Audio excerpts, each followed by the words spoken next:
नमस्कार, मेरा नाम उपासना है और इस वक्त घड़ी में हो रहे हैं रात के 8:30 और हमारे चैनल में कहानी सुनाने का सिलसिला बदस्तूर जारी है। अपराध जगत में हर दिन ऐसी वारदातें होती हैं जो सुनने और देखने वालों को दहला देती हैं, उन्हें डरने पर मजबूर कर देती हैं। आज की कहानी में आपको पता चलेगा कि कैसे एक लड़की की शादी होती है और कुछ दिनों बाद वो महिला अपने पति से खुश नहीं थी। इसके बाद उस महिला की जिस्मानी आग भड़क रही थी, लिहाजा उसने अपने जवान भतीजे के साथ ही संबंध बनाने शुरू कर दिए। लेकिन बाद में जो हुआ वो बड़ा दर्दनाक था। झारखंड के गढ़वा जिले की पुलिस को इत्तला मिलती है कि गोंडा के पास नेशनल हाईवे 75 पर एक महिला की लाश पड़ी है। पहली नजर में ऐसा लग रहा था कि मामला रोड एक्सीडेंट का है। प्रारंभिक जांच के बाद पुलिस बताती है कि महिला की मौत किसी वाहन की चपेट में आकर हुई है। महिला के सिर पर चोट के निशान थे, खून सिर से बहकर उसके जिस्म पर जम गया था। पुलिस वही लाश का पंचनामा करती है और फिर उस लाश को पोस्टमार्टम के लिए भेज देती है। पुलिस कुछ ही घंटों में लाश की शिनाख्त कर लेती है। मरने वाली महिला रूमा की उम्र तकरीबन 23 साल थी। वो एक तलाकशुदा महिला थी। रूमा के घर वाले भी खबर मिलने पर आ जाते हैं, लेकिन वे पुलिस की रोड एक्सीडेंट वाली कहानी पर यकीन नहीं करते। इसके उलट वो शक जताते हैं कि उनकी बेटी का मर्डर किया गया है और हत्या के बाद उसकी लाश को नेशनल हाईवे पर फेंक दिया गया। मरने वाली लड़की परिवार के संग उनके गांव वाले भी आ जाते हैं। वो भी परिवार की बात से सहमत नजर आते हैं और इस घटना की कत्ल की वारदात करार देते हैं। अब पुलिस पर घर वालों और स्थानीय लोगों का दबाव बढ़ जाता है, लिहाजा लोगों का गुस्सा और विरोध देखकर पुलिस इस मामले में एफआईआर दर्ज करती है और इस मामले की जांच के लिए एक विशेष टीम का बनाई जाती है, जिसमें तेज तर्रार पुलिस वाले शामिल किए जाते हैं। पुलिस मृतका के परिजनों और गांव वालों को जल्द ही इस मामले का खुलासा किए जाने का भरोसा दिलाती है। पुलिस की स्पेशल टीम रूमा की मौत के इस मामले में छानबीन शुरू करती है। पुलिस इस मौत से जुड़े तमाम पहलुओं को खंगालती है।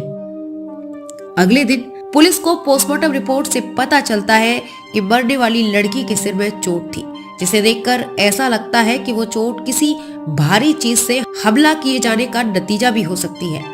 इसके बाद पुलिस की टीम फिर से मौका वारदात यानी उस जगह जाती है जहां से रूमा की लाश बरामद हुई थी, लेकिन काफी छानबीन करने के बाद भी वहां से कुछ हासिल नहीं होता। कोई सुराग हासिल न होने के बावजूद पुलिस हार नहीं मानती। अब जांच में जुटी पुलिस की स्पेशल टीम रूमा के घर जाने का फैसला करती है और पुलिस की टीम वहां पहुंच जाती है। पुलिस सबसे पहले रूमा के कमरे में दाखिल होती है और वहां का चप्पा चप्पा छानती है। तलाशी के दौरान यूं तो पुलिस को कुछ खास हासिल नहीं होता, लेकिन उस कमरे से एक सिम कार्ड जरूर बरामद होता है। पुलिस उस सिम कार्ड को सुराग के तौर पर साथ ले जाती है और उसके नंबर से उसकी जांच करती है।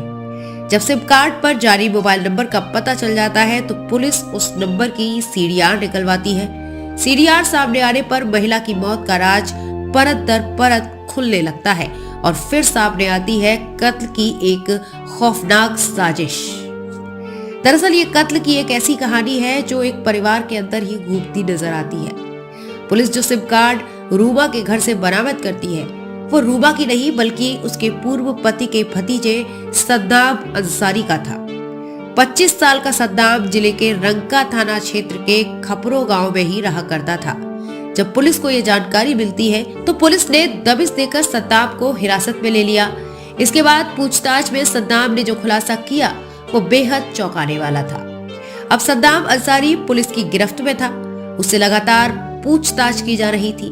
पहले वो झूठ बोलता रहा, लेकिन बाद में सच उसकी जुबान पर आ ही गया। पूछताछ में उसने पुलिस को बताया कि रूमा की शादी उसके चाचा हबीबुल्ला से हुई थी। कुछ दिनों बाद एक दिन मैंने अपनी चाची को नहाते हुए देखा था, जिसके बाद मैं उनसे प्यार करने लगा। तभी कुछ दिनों बाद में चाचा चाची का तलाक हो गया था। तलाक इसलिए हुआ था क्योंकि रूमा अपने पति से भरपूर शारीरिक सुख नहीं पाती थी। यानी 23 साल की रूमा की जिस्मानी आंख अच्छी तरह से बुझी नहीं थी। उधर सद्दाम लगातार उसके प्यार के सपने देख रहा था। वो अक्सर उसे ताड़ता रहता था। उसने अपने दिल की बात एक दिन अपनी चाची को बता दी थी। रूमा ने उस दौरान नानुकुर किया और सद्दाम की बात का जवाब नहीं दिया था। लेकिन कुछ दिनों बाद वो भी लोकलाज सब भूलकर सद्दाम के प्यार में घिर गई, उसे चाहने लगी। अब वो दोनों समाज और रिश्तों की मर्यादा को लांघ चुके थे। तभी एक दिन रूमा ने अपने पूर्व पति के भतीजे यानी सद्दाम से ही संबंध बना लिए थे। सद्दाम की उम्र भी 19 साल के आसपास थी। पहली बार रूमा को मुताबिक शारीरिक सुख यानी जिस्मानी सुख मिला था। अब मुलाकातों का सिलसिला कम होने के बजाय बढ़ने लगा था। जब भी मौका मिलता था दोनों साथ होते थे। हबीबुल्लाह से रूमा का तलाक तो हो ही चुका था। इसके बाद रूमा अकेली रह गई थी, लेकिन सद्दाम के उसकी जिंदगी में आने से वो बेहद खुश थी। वो उसके प्यार में इस कदर पागल हो चुकी थी कि उसने सद्दाम से शादी करने का फैसला कर लिया और उसे शादी के लिए कहने लगी। सद्दाम शादी की बात को टालने लगा था। साफ था कि वो केवल रूमा के जिस्म से खेल रहा था, उसे एक खिलौने की तरह इस्तेमाल कर रहा था। वो शादी के लिए कहती और सद्दाम उसे मना करता, लेकिन अब रूमा उस पर ज्यादा ही दबाव बनाने लगी थी। अब वो सबको इस बारे में बताने के लिए कहने लगी थी। सद्दाम इस बात से परेशान हो चुका था। वो रूमा से शादी नहीं करना चाहता था, लिहाजा उसने अपनी चाची रूमा को ही रास्ते से हटाने का मन बना लिया और फिर इस काम को अंजाम तक पहुंचाने के लिए उसने एक साजिश रच डाली। फिर वो दिन भी आ गया जब सद्दाम अपनी साजिश को अमली जामा पहनाने वाला था। एक दिन उसने अपनी चाची रूमा से कहा कि वो उसके साथ कोर्ट मैरिज करेगा। ये सुनकर रूमा खुश हो गई। फिर उसने रूमा को शादी करने का झांसा देकर एक सुनसान जगह पर बुलाया। रूमा उसकी बातों में आ गई और उसकी बताई हुई जगह पर जा पहुंची। वो इस बात से बिल्कुल बेखबर थी कि वहां सद्दाम नहीं बल्कि उसकी मौत उसका इंतजार कर रही है। रूमा जब वहां पहुंची तो वहां सद्दाम पहले से मौजूद था। दोनों के बीच बातचीत होने लगी। इससे पहले ही रूमा कुछ समझ पाती तभी अचानक सद्दाम ने एक लोहे की रॉड से रूमा के सिर पर जोरदार वार किया। उसके सिर से खून बहने लगा और वो लहूलुहान होकर जमीन पर गिर पड़ी। सद्दाम की चाची कुछ देर तक जिंदा रही, मगर कुछ देर बाद ही उसने दुनिया को अलविदा कह दिया। वो अब मर चुकी थी। अब सद्दाम की चाची रूमा इस दुनिया में नहीं थी। रूमा की मौत हो चुकी थी।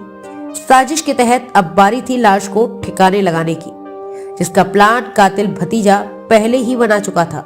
वो रूमा की लहूलुहान लाश को लेकर नेशनल हाईवे 75 पर पहुंचा और फिर लाश को वहां ऐसे फेंक दिया कि देखने वाले को लगे कि रूमा की मौत किसी वाहन से टकराकर हुई है, यानी मामला सीधे तौर पर रोड एक्सीडेंट का लगे। मगर कहते हैं मुजरिम चाहे कितना भी शातिर क्यों ना हो, वो एक ना एक दिन कानून के फंदे में फंस ही जाता है। वैसा हुआ भी सद्दाम के साथ। पुलिस की जांच ने इस मर्डर मिस्ट्री का खुलासा करते हुए कातिल सद्दाम को गिरफ्तार कर लिया। जब पुलिस ने आरोपी को 22 अगस्त 2019 के दिन बाकायदा सबके सामने पेश किया और उसकी करतूत का खुलासा किया, जब सद्दाम का राज खुला तो उसके घर वाले और गांव के तमाम लोग सन्न रह गए थे। पुलिस ने आईपीसी की धारा 302 का मामला दर्ज कर आरोपी सद्दाम को अदालत में पेश किया, जहां से उसे जेल भेज दिया गया था।